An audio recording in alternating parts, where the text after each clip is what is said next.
Mondale. I recall yet that President Kennedy had to go for days on end with very little sleep during the Cuba Missile Crisis. Is there any doubt in your mind that you would be able to function in such circumstances? Not at all, Mr. Truitt, and I want you to know that also I will not make age an issue of this campaign. I am not going to exploit for political purposes my opponent's youth and inexperience.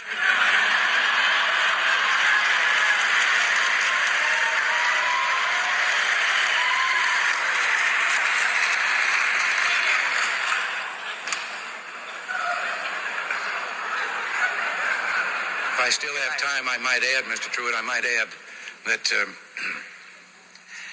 it was Seneca or it was Cicero, I don't know which, that said, if it was not for the elders correcting the mistakes of the young, there would be no state.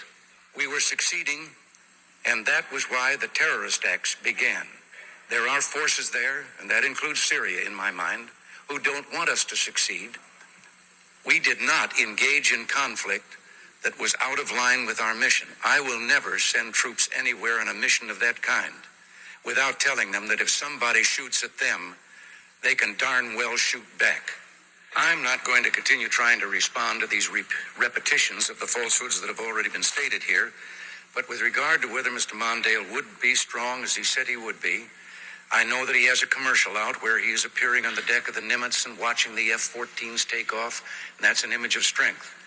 Except that if he had had his way when the Nimitz was being planned, he would have been deep in the water out there because there wouldn't have been any Nimitz to stand on. He was against it. He was against the F-14 fighter. He was against the M1 tank. He was against the B-1 bomber. He wanted to cut the salary of all of the military. He wanted to bring home half of the American forces in Europe. And he has a record of weakness with regard to our national defense that is second to none.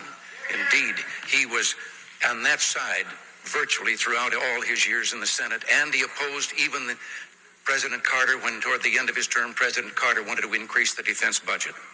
I tell you that I believe with all my heart that our first priority must be world peace, and that use of force is always and only a last resort when everything else has failed. That was, we had adequate warning that there was a threat to our embassy, and we could have done what other embassies did, either strengthen our security